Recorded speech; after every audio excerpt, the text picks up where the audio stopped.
Aujourd'hui, je voudrais juste faire petit rappel historique. Petit rappel historique sur des choses qui ne sont pas si évidentes que ça.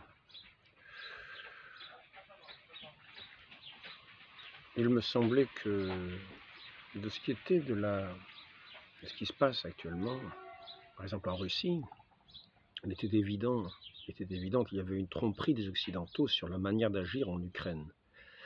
En particulier, cette révolution qui avait eu lieu en Ukraine en 2004 a été montée de toutes pièces par les États-Unis en s'appuyant sur les éléments ultranationalistes qui avaient en haine tout ce qui était russe en Ukraine. Donc, toute la population russophone, à peu près un tiers de la population russophone en Ukraine. La région de Kiev, Kharkov, le Donbass, Odessa. Odessa fondée par les Russes, par Catherine la Grande. Et bon, donc toute cette population semble effectivement avoir été persécutée à la suite de cette révolution que les Américains, laquelle les Américains travaillaient du temps déjà de l'Union soviétique, lorsqu'ils envisageaient de se servir de ces éléments nationalistes pour, d'une certaine manière, s'attaquer à l'URSS, mettre un coin comme ça déjà en Russie. Il se trouve que maintenant que l'URSS a disparu, une révolution a pu avoir lieu, financée, aidée, je ne sais pas si c'est un bon terme, par, en gros, les Occidentaux, c'est-à-dire cette masse anglo-américaine avec son alliance, l'OTAN, etc. Donc, toute cette zone d'influence qu'on dit occidentale, à tort, parce que c'est un néant de tout ce qui est des valeurs occidentales, de tout ce qui est la civilisation occidentale. C'est un vrai néant. Ce n'est plus du tout la civilisation chrétienne, c'est tout simplement une finance internationale qui s'est emparée de tous les leviers de pouvoir. Bon, et puis qui partout promeut ses intérêts sans grande marque de conscience, sans vraiment grand humanisme. Quand on voit comment les bombardements ont eu lieu, que ce soit au Japon, que ce soit en Europe, par l'aviation américaine, Tokyo, 100 000 morts en une nuit, avec des bombes incendiaires larguées sur la ville de Tokyo. Hiroshima, Nagasaki, bombe atomique, ville rasée, sans Dresde, des dizaines de milliers de morts, au cours de 3 nuits de bombardement, dans une ville qui n'était pas, apparemment, qui n'avait pas de caractère stratégique militaire. C'était même une ville où s'était réfugiée une partie de la population allemande. Donc, on ne voit pas là un grand humanisme. Donc, c'est autre chose qui régit la démarche de ces États. Et je pensais jusqu'à récemment que la Russie avait retrouvé une certaine honnêteté intellectuelle en retrouvant son sens religieux. C'est-à-dire, je sais qu'en Russie, il y a énormément d'églises qui sont construites régulièrement, mais je crois bien encore aujourd'hui. Ce qui fait qu'il y a comme un renouveau de la pratique religieuse orthodoxe, parce qu'ils sont orthodoxes en Russie, qui sont quand même assez proches, puisqu'on a vu ça, le concile de Florence, ces archevêques, ces évêques d'Orient étaient venus rencontrer ceux d'Occident et avaient fait ce concile de l'Union à Florence, et ils célébraient la messe dans cette union catholique renouvelée. Puis après ça, au retour, il y avait eu... Donc nous voyons qu'ils sont vraiment très très proches. Tout avait été mis à plat dans ce concile de Florence. Il y avait eu cette entente, une réconciliation. Le schisme avait disparu, semble-t-il. Mais très vite, il a été ranimé. Puis il y a eu les invasions de l'islam en Turquie, la chute de Constantinople. Et cela, simplement pour dire, donc, comme un renouveau, et il semblait ça semblait qu'il y avait une certaine honnêteté intellectuelle de la part des gouvernements russes. Donc c'était plutôt dans le sens d'écouter plutôt la parole russe que occidentale, dans un sens de justice. Il faut quand même considérer ce qui est juste ou ce qui ne l'est pas, au sens de la vérité. Qui cherchons la vérité, mon Dieu, il faut la chercher en toute chose, la vérité. Donc de temps en temps, il est bien de faire des rappels historiques, et là nous avons vu que déjà, comment dire, j'avais remarqué que la Russie développait depuis son intervention, depuis le début de son intervention à l'égard de la France, un gros mensonge, en disant le pillage de l'Afrique par la puissance coloniale française. C'est un mensonge qui est de plus en plus répandu, mais dans lequel se sont bien répandues les autorités russes, qui quand ils parlent de la France en Afrique, ils parlent d'un pillage. Nous savons qu'un étudiant Marseille, M. Marseille, a fait une thèse où il pensait justement démontrer comment la France avait pillé l'Afrique. Il a bien été obligé, en faisant ses études, de découvrir qu'il n'en était rien du tout, que c'était plutôt l'inverse qui s'était passé. Donc le 15 septembre 1960 à Brazzaville, lors de la fête de l'accession, c'est pour montrer un petit peu ce mensonge russe. Donc je dénonce ce mensonge russe pour qu'on sache ce que vaut la parole de la Russie. Après ça, je parlerai d'un deuxième événement, et puis je ferai d'autres rappels après.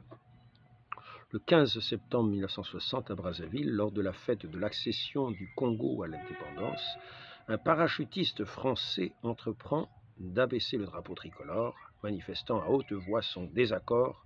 Le président Youlou exige que le drapeau congolais soit monté avec celui de la France. Il n'est pas question, dit-il, de séparer l'enfant de sa mère. Aux États africains et à Madagascar, la France lègue un personnel administratif qu'elle a formé, des infrastructures considérables, 2000 dispensaires, 600 maternités et 40 hôpitaux, 18 000 km de voies ferrées, 215 000 de pistes principales, 50 000 km de routes bitumées, 63 ports, 196 aérodromes, 16 000 écoles primaires, 350 collèges ou lycées. Sous De Gaulle, Pompidou, Giscard d'Estaing, Mitterrand, Chirac, les affaires africaines relèvent du domaine réservé du chef de l'État. D'importants accords de coopération lient l'ancienne métropole aux États francophones. L'armée française caserne toujours sur le continent africain. La France estimée, Jean-Paul Gourevitch, 1997, dépense actuellement pour l'Afrique une somme annuelle de 700 francs par habitant. 700 francs par habitant.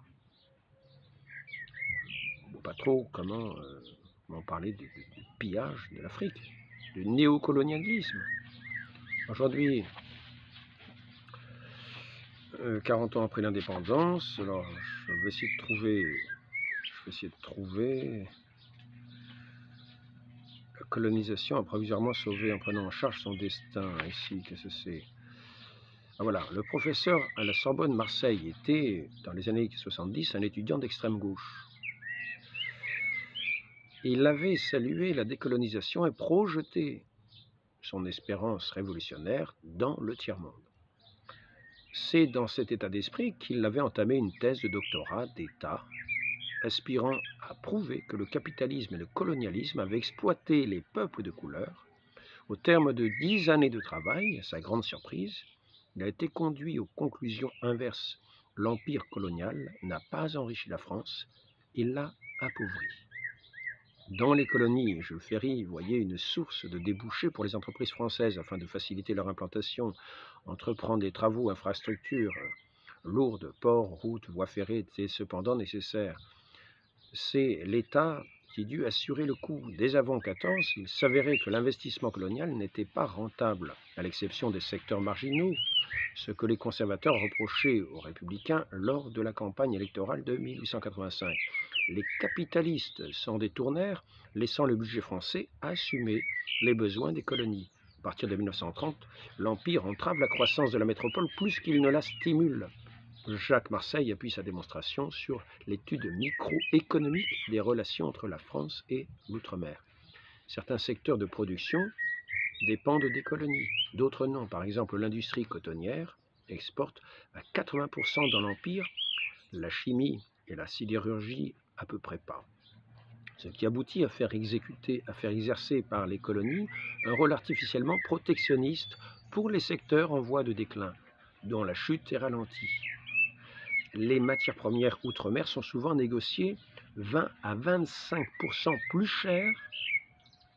cher que sur le marché international. Je répète, les matières premières outre-mer, donc ce qu'on appelle les colonies, sont souvent négociées 20 à 25% plus cher que sur le marché international. Quant aux denrées vendues par la métropole, elles sont plus onéreuses pour l'Empire que leur équivalent sur d'autres marchés. Globalement, le système forme donc une économie fermée entre métropole et colonies, détournant la France de l'esprit de compétition. Bon, etc. Je ne veux pas continuer, je vais arrêter là.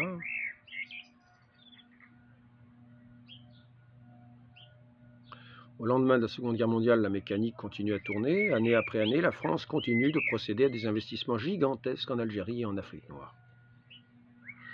Bon, voilà, j'arrête là pour ce sujet-là. Donc on voit que cette propagande russe était mensongère, Chaque fois qu'on entend des choses de ce genre, sachant que c'est un mensonge et qui sert un intérêt. Souvent le mensonge est là par intérêt.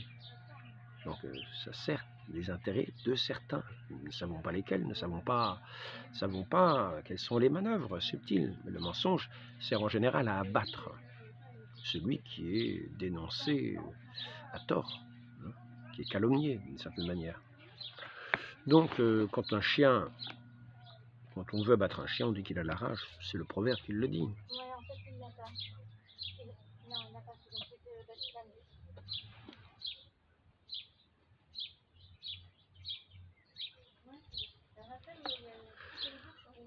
Donc, tout récemment,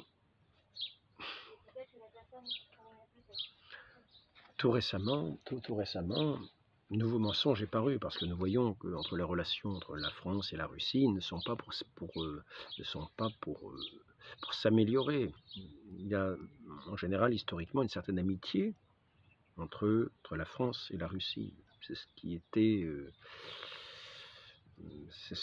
depuis en gros des siècles. Une certaine amitié entre la France et la Russie, qui ne sont pas voisins, mais qui font un contrepoids du point de vue politique dans cet échiquier européen. Et les alliances de la Russie ont une grande importance par rapport à la France. Et les alliances de la France peuvent aussi avoir une certaine importance par rapport à la Russie, peut-être moins grande, vu le poids de ses puissances, mais qui a changé, qui est en déclin pour la France et plutôt en augmentation ces derniers temps pour la Russie. Donc un nouveau là, une chose qui n'est pas un mensonge, mais qui néanmoins est un mensonge quand même, à savoir que devant comment ça s'appelle, l'ambassade de France à Moscou, on a mis, les Russes ont fait mettre une affiche. Je crois bien que c'est le chef de la division Charlemagne. La division Charlemagne était constituée de volontaires français qui venaient combattre le bolchevisme.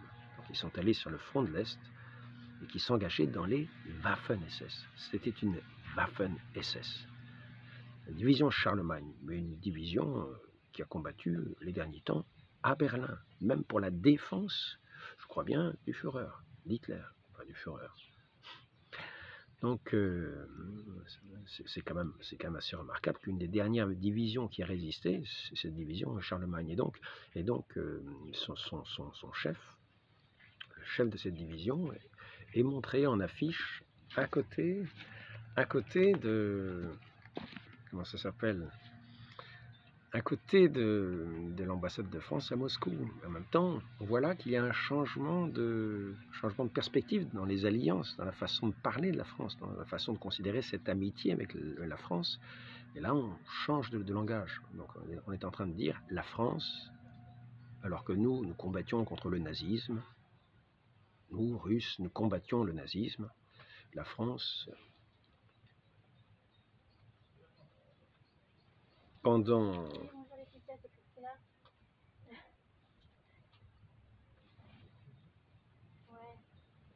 la guerre 40, pendant la guerre, disons 39-45, la France était plutôt nazie, La France combattait ceux qui combattaient les nazis.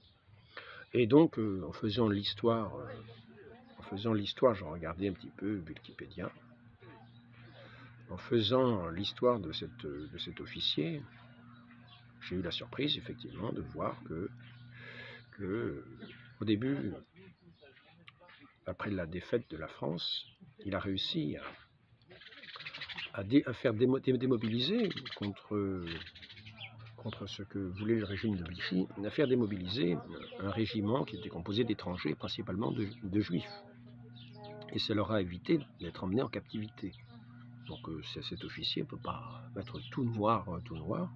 Il a fait cette chose-là, donc on ne peut pas dire qu'il avait un caractère anti-juif. Mais ensuite, après ça, il était de la Légion. Qu'est-ce que c'était comme ville? À Sept-Fonds, je crois. Le camp de Sept-Fonds. Il était, je crois que c'est lui qui devait diriger ce camp-là.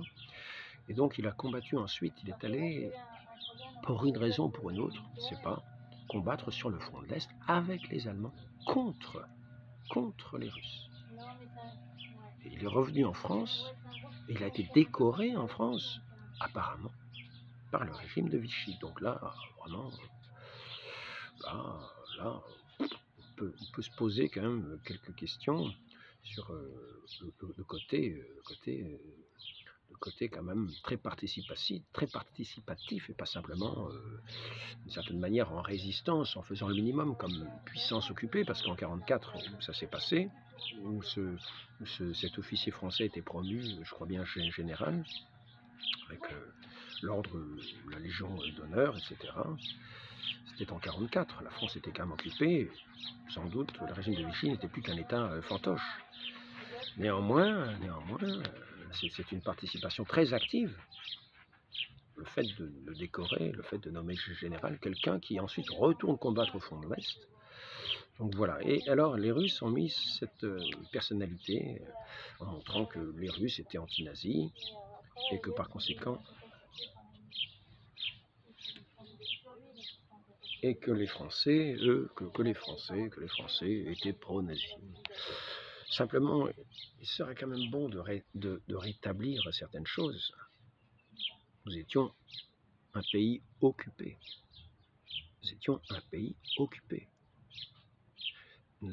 Pourquoi étions-nous un pays occupé? Parce qu'il y a eu la défaite de 1940. Il y a eu la défaite de 1940. Maintenant, il serait intéressant de regarder pourquoi y a-t-il eu la défaite de 1940. Et parmi ces raisons importantes, de nous rappeler la chose suivante. C'est que sans cette défaite, nous n'aurions jamais vu cet officier, qui avait sans doute des qualités excellentes, combattre du côté des Allemands en 1945 ou en 1944, enfin dans les années 40, du côté des Allemands, du côté de ce régime nazi. Nous ne l'aurions jamais vu là, contre ce bolchevisme, on ne l'aurait jamais vu là. Parce que le régime nazi aurait été abattu. Si la France n'avait pas connu la défaite, ça aurait voulu dire que la France aurait gagné cette bataille de France, ça en était terminé du nazisme. Donc ce n'était pas, la défaite de la France n'est pas une fatalité en 1940. Il faut bien se représenter ça. Pour nous, ça nous apparaît une fatalité aujourd'hui parce que la France a perdu en 1940. Mais si cet officier-là, d'une certaine valeur, s'est trouvé sur le front de l'Est à cette époque-là, c'est parce que la France a été vaincue en 1940. Et si nous cherchons maintenant des causes de la défaite, là, il serait intéressant de regarder les choses dans une autre perspective. Parce qu'il est facile pour les Russes de dire « Regardez, la France était nazie », ce qui était faux, la France était occupée. Et des volontaires dans les légions SS, il y en avait de tous les pays d'Europe. Et il y en a encore aujourd'hui qui vont en Ukraine se battre du côté ukrainien, il y en a qui vont se battre du côté russe. Il y avait même trois divisions de Waffen-SS russes combattaient contre les Russes. Donc ça n'engage pas nécessairement les pays. Simplement, dans les pays occupés, il y avait des gens qui étaient recrutés et qui s'engageaient pour combattre le bolchevisme, qui était quand même, à l'époque, il ne faut pas oublier, grand persécuteur de tout ce qui représentait l'ancien monde occidental, en particulier le monde chrétien, qu'il soit orthodoxe ou catholique. Il y avait des persécutions. Tout ce monde-là était persécuté. Il ne faut pas oublier les millions de personnes qui ont été assassinées par ce régime soviétique. Donc il se trouve, c'était un régime autoritaire. La révolution est une abomination. La révolution rouge est une abomination que rien ne peut justifier, à moins d'être un assassin. Les assassins pourront justifier tous ces genres de pratiques. Donc à moins d'être un assassin, dire il faut un bain de sang, c'est normal. Il faut tuer les mauvais. Vous voyez, dans ce genre de raisonnement, vous dites qu'il faut tuer les mauvais, mais c'est finalement la victime qui est mauvaise, et l'assassin qui est un bon. Quoi. Normalement, c'est l'inverse. L'assassin est le mauvais. Et oui.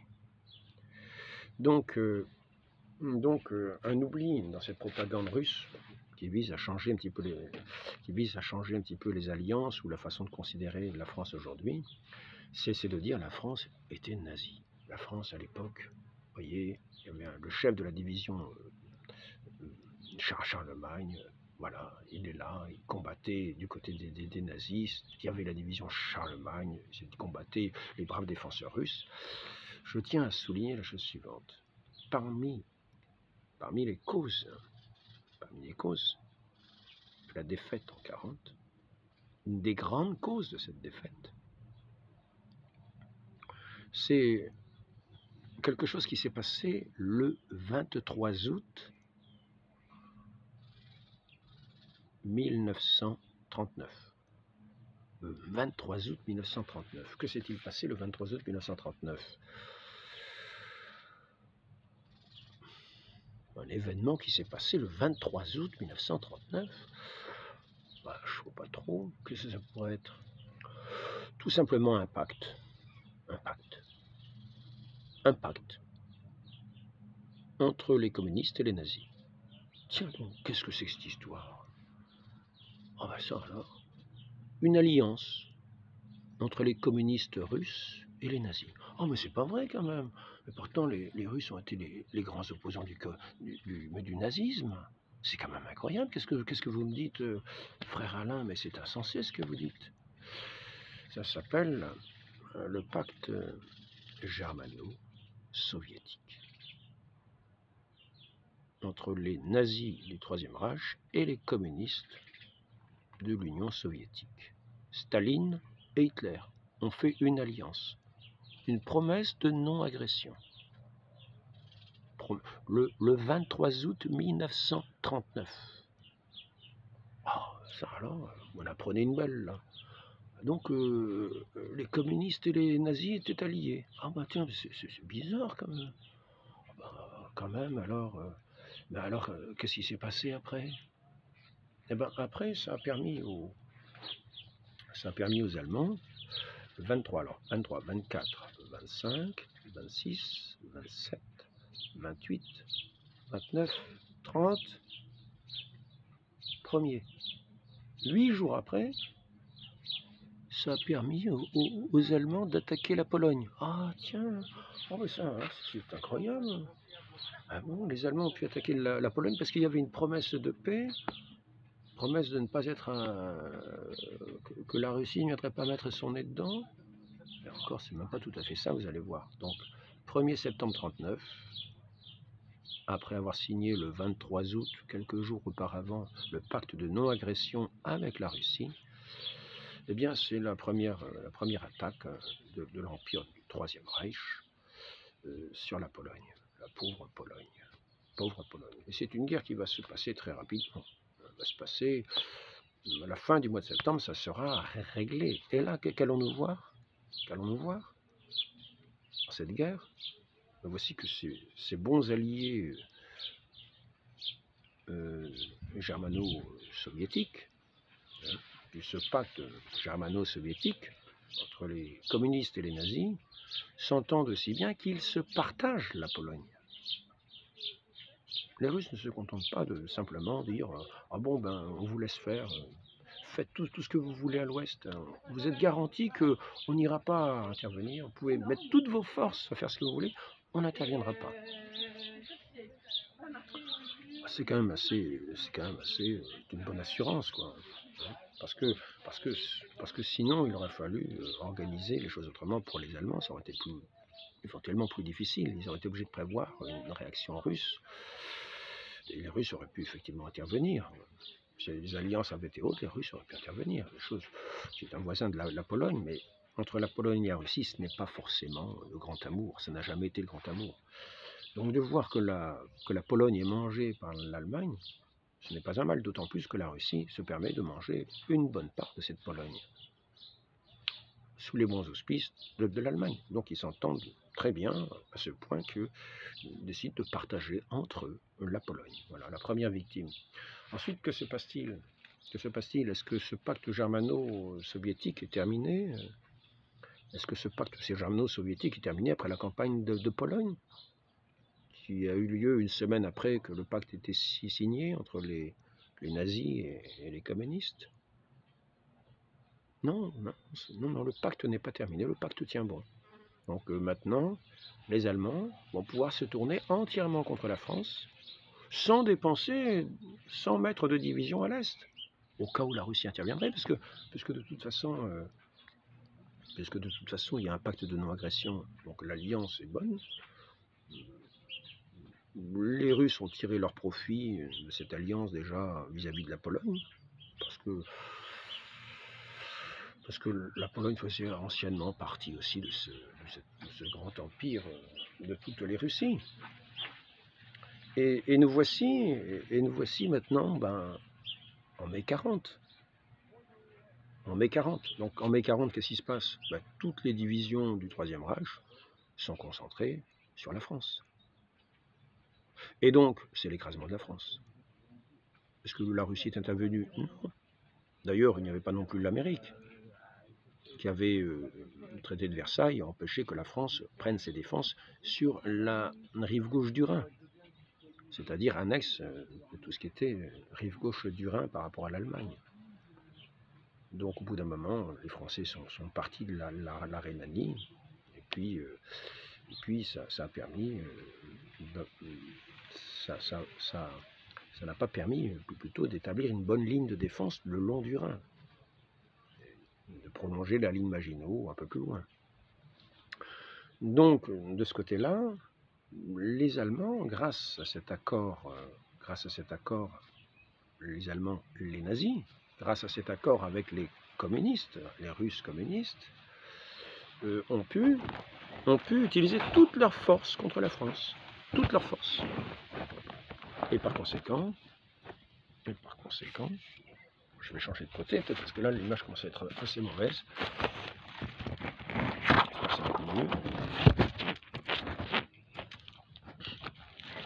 On va voir, voilà, ici, admettons. Donc, par conséquent, sachant que les forces communistes de cet empire communiste, l'Union soviétique, ne viendraient pas gêner les Allemands ont pu concentrer toute leur force sur la France et obtenir la victoire, la victoire et l'écrasement total de la France. Donc l'écrasement total de la France, en 40, est dû en grande partie à cette alliance entre les communistes et les nazis. Donc quand nous disons que quand on parle du fascisme, quand certains partis de gauche parlent du fascisme, etc., il faut savoir que quand ça les arrange, ils sont prêts à faire de bonnes alliances, et qu'ils ont permis une des pires débâcles qui a entraîné une des pires guerres mondiales. Car s'il n'y avait pas eu cette alliance entre l'Union soviétique communiste et l'Allemagne nazie, pour un pacte de non-agression, les troupes allemandes auraient été obligées un grand nombre de troupes allemandes auraient été obligées d'être retenues à l'Est. Il faut savoir que, par exemple, l'aviation française développait un avion de grande qualité qui auraient été en production et qui étaient d'une certaine manière supérieurs à bon nombre d'avions allemands. Donc la guerre dans le ciel n'aurait pas été la même si les Allemands avaient dû rester davantage, n'avaient pas eu les moyens d'attaquer la France à cause de la menace russe. Donc nous n'aurions pas eu la débâcle française en 40 et ce général français qui était à la tête de la division Charlemagne n'aurait jamais été à la tête de la division Charlemagne parce que la France n'aurait pas été vaincue et que l'Allemagne aurait peut-être été vaincue. Car s'ils avaient attaqué, ils auraient attaqué avec beaucoup moins de moyens. Donc nous pouvons quand même nous poser de sérieuses questions quand il s'agit de dire, voyez, la France était dans le parti nazi en 40. La France était occupée en 40. Et l'État français de 1944 n'était plus qu'un État fantoche. Et cela grâce à l'Union soviétique qui a permis cette débâcle. Donc si on veut faire des reproches à la France sur ce sujet-là, sachons dire que la Russie était alliée à l'Allemagne nazie, l'URSS, non pas la Russie, l'URSS était alliée à l'Allemagne nazie. Donc évitons de montrer peut-être un général français ou quelques Français qui combattent du côté de l'Est, comme la plupart des pays européens avaient des ressortissants de leur pays qui combattaient, comme on trouve toujours des volontaires, comme on trouve toujours des mercenaires ou des volontaires. Si maintenant nous voulons montrer la bravoure de ce communisme en Espagne, il faut savoir qu'avant cette alliance avec les nazis, l'URSS participait de sa façon avec l'Espagne, le gouvernement républicain élu. Je crois que c'est en 1936 qu'il a dû être élu. Et, comment dire, ce gouvernement, je me déplace à nouveau, j'espère que je ne vais pas être trop long. Je vais simplement vous lire un petit peu de passage ici. Donc, nous avons vu ce qu'il en est du mensonge sur la France, au sujet de la France qui pille l'Afrique avec ses colonies. Nous avons vu ce qu'il en est de cette histoire arrangée de la France nazie, alors qu'en fait, quand c'est dit de la part de la Russie, c'est bien malvenu parce que c'est grâce à l'alliance entre la Russie communiste et l'Allemagne nazie que la France a été défaite et qu'ensuite elle a été occupée. Elle a été occupée. Et donc maintenant, si nous voulons voir encore par rapport à ces forces communistes, comment elles ont agi en Espagne, avant de s'allier avec les Allemands en 1939, eh bien, je vais vous lire quelques petits passages ici. Nous allons voir.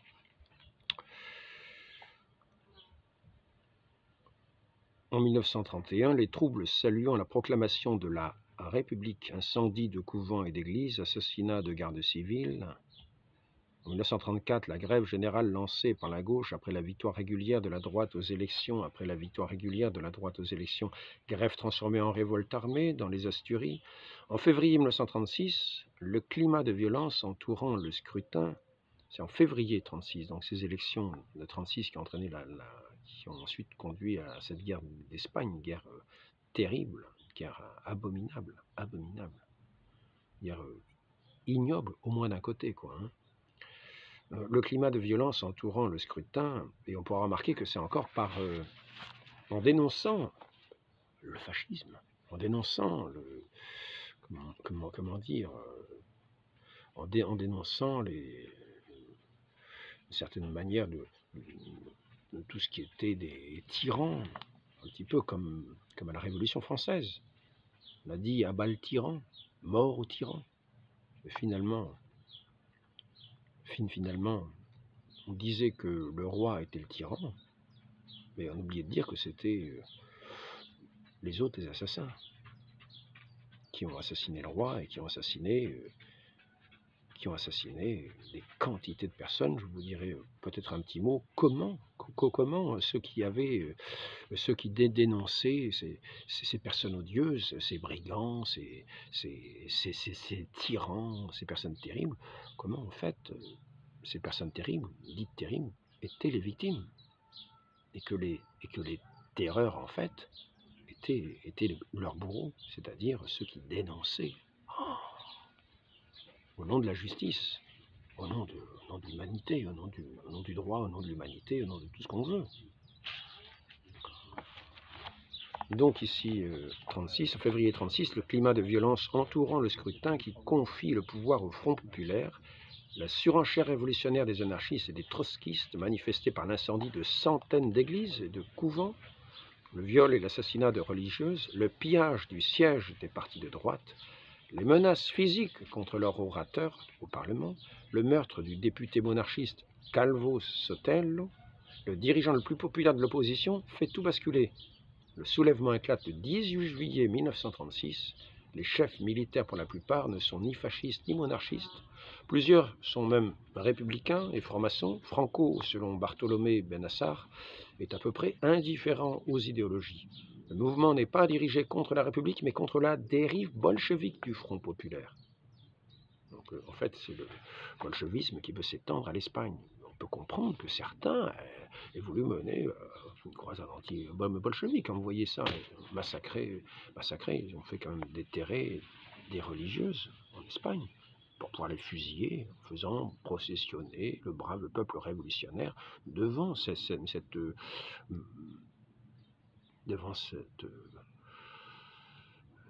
actes lamentables. Donc ici, j'en arrête avec ce livre-là qui s'appelle Historiquement correct, Jean Sévilla. Voilà. Historiquement correct, pour certains, c'est un fasciste qui écrit, hein. Historiquement correct. Mais ce sont des faits réels, ce ne sont pas des inventions. Maintenant, je vais vous lire la partie d'un autre livre qui va reprendre ce qui se passait justement en Espagne. J'espère être à la bonne page. J'avais noté la bonne page. Je ne suis pas sûr de l'avoir gardée. Danemark, c'est pas ça. À l'heure où la bonne conscience internationale, les États-Unis en tête, eux les plus grands déverseurs de bombes de l'histoire universelle, s'indignent des bombardements, etc. Bon, ici, si l'on s'imagine que nos braves démocrates humanistes du Frente populaire, dans leur fureur antifasciste et anti-religieuse, il faut quand même se débarrasser de toutes ces mauvaises personnes, quoi. C'est normal, quoi. Ce sont des mauvaises personnes, donc il faut quand même les achever. C'est normal. C'est nous les bons, quoi. Donc il faut massacrer les autres. Ben oui, c'est la moindre des choses, quoi. Sinon, c'est qu'un manque de cœur, quand même. Il faut quand même se débarrasser l'humanité de tous ces gens-là, quoi. Qu'est-ce que c'est? Donc, si l'on s'imagine que nos braves démocrates humanistes du Frente populaire, dans leur fureur antifasciste et antireligieuse, épargnèrent du moins les femmes et les enfants, se trompent lourdement.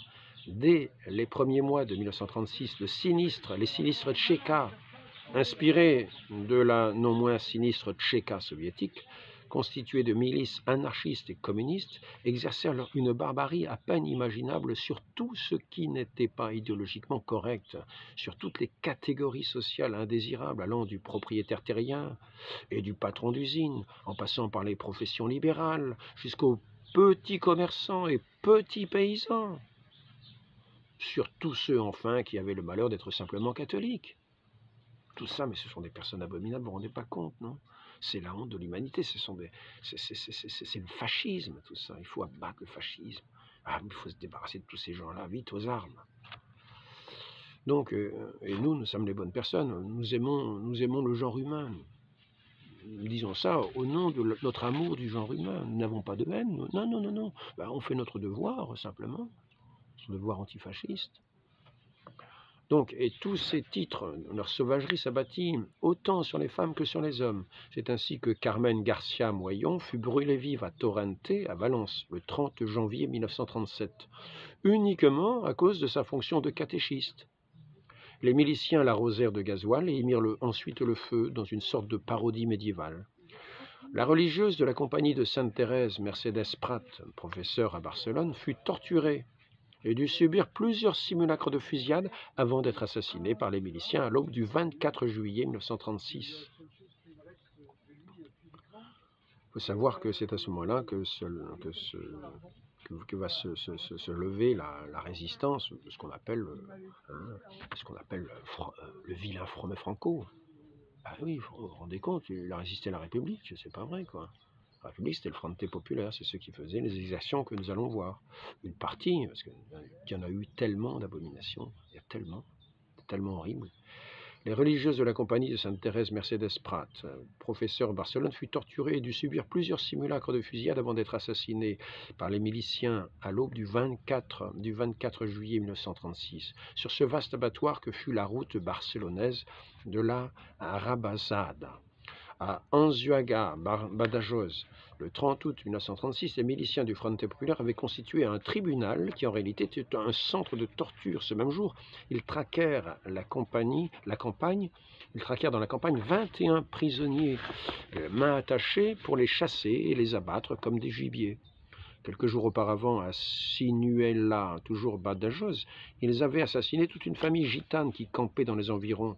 Le chef de famille, sa femme, ses enfants, un petit-fils de 2 ans dont ils fracassèrent le crâne contre le mur. Le carnage fit 11 morts.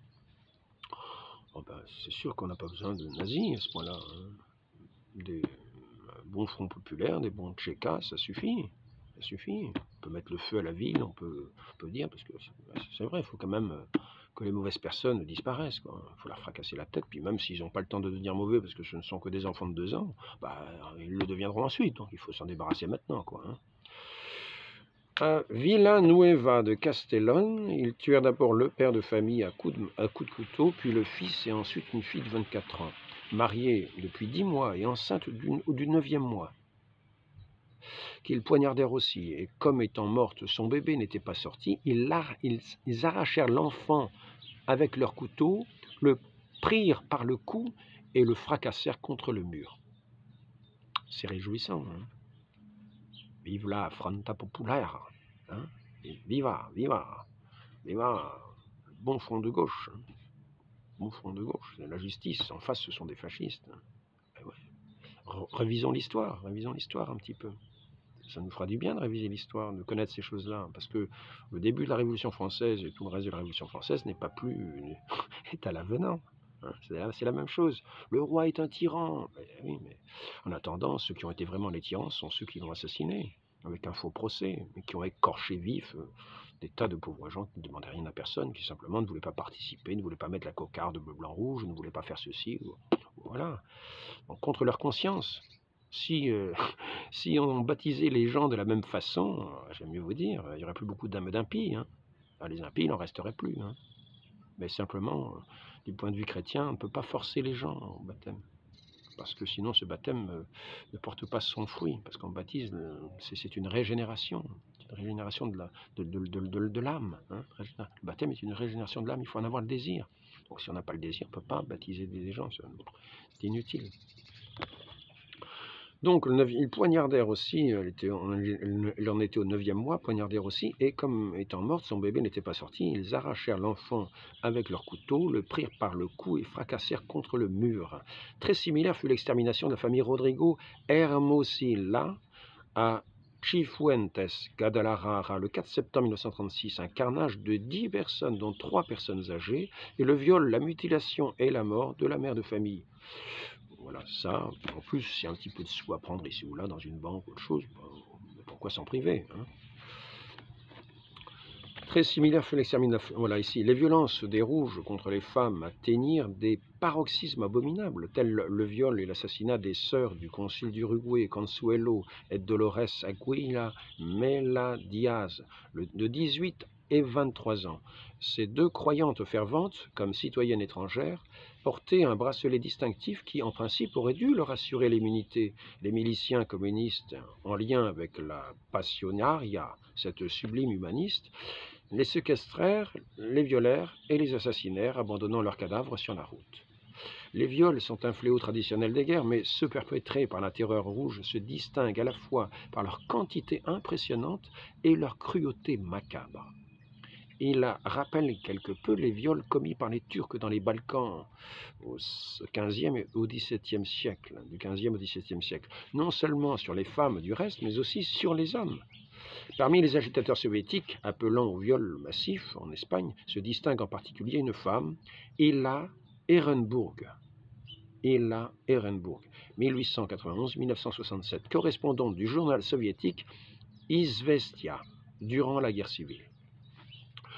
Le comble est que les communistes inversèrent complètement la vérité concernant les viols. Les en croire, c'étaient les auxiliaires marocains et des nationalistes qui se seraient livrés à des viols sur des jeunes Espagnols. La passionnariat, jamais à court de procédés ignobles, multiplia les discours dans ce sens, jouant sur la mémoire collective des Espagnols, où restaient encore gravés les viols des morts, puis des morisques dans leur histoire.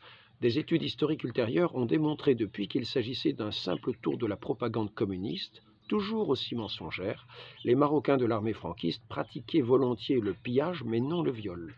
De leur côté, en revanche, les miliciens de Granja, des Torre Hermosa, Badajoz, durant leur retraite, saccagèrent le village et tuèrent 12 femmes, dont 4 fillettes de 15, 11, 10 et 3 ans.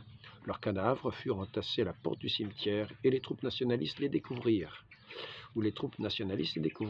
Certaines femmes furent violées vivantes et d'autres mortes selon un rite macabre rappelant nos horreurs révolutionnaires en Vendée ou lors des massacres de septembre de 1792 à Paris. Bon, je vais arrêter là. Donc, c'est juste un petit aperçu. Il faut savoir qu'il y avait des prisons terribles avec des marches acérées coupantes comme des lames de rasoir, avec des effets psychédéliques où on perdait un petit peu l'équilibre, où il y avait des musiques incessantes ou des sons qui empêchaient de dormir, qui empêchaient de... Donc des tortures un petit peu à la soviétique, quoi, hein, qui étaient appliquées dans ces pays-là. Je ne veux pas vous faire la description de la Révolution française non plus. Donc il faut bien savoir, juste un retour historique, rétablissons les choses du point de vue historique. Sachons, ayons le courage de regarder les choses en face, ne nous laissons pas avoir par une propagande mensongère. Donc on a commencé à ce moment-là à massacrer, à brûler les églises. Donc cette histoire de déterrer des religieuses pour les fusiller devant les gens.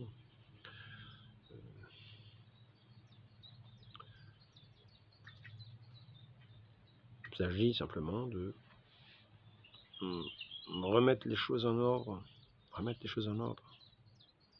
savoir que les victimes ne sont pas qui sont livrés à la vindicte quelquefois de ces mouvements de foule, ces mouvements idéologiques, idéologisés. Ce ne sont pas les personnes ignobles qu'on dit, ce sont des victimes. Et que les personnes ignobles sont ceux qui vont les dépecer, qui vont les assassiner lamentablement. De la façon la plus ignoble, parce qu'ils ont en haine. Ils ont cette haine. Donc on atteint l'ignominie, parce que la haine atteint l'ignominie. Donc il ne s'agit pas de développer la haine, il s'agit de simplement souvenir de notre Seigneur Jésus-Christ qui a été lui-même dénoncé comme étant un séducteur, comme étant un trompeur du peuple, un agitateur, comme étant un ivrogne, comme étant un sorcier, toutes sortes de choses, peu importe. Louis XVI, lui, était un tyran, il lui a coupé la tête, et quand un révolutionnaire s'est baissé pour prendre son sang, il l'a envoyé sur la foule en disant que son sang retombe sur notre tête, comme les Juifs avaient dit, sujet du sang du Christ. Mais espérons que ce sang du Christ retombera sur eux pour leur salut, car ce sang du mérite de Christ nous obtient le salut et nous rétablit par le baptême, non pas dans cette horreur du monde, dans cette ignominie, cette haine de Satan du monde, de ses empires, de toutes ces sectes. Et il nous amène à nous renouveler intérieurement pour entrer dans une communion, faire de nous les uns des autres des frères, non pas des frères qui ont de la haine, des massacreurs, non pas. Par contre, peut-être légitime de se défendre.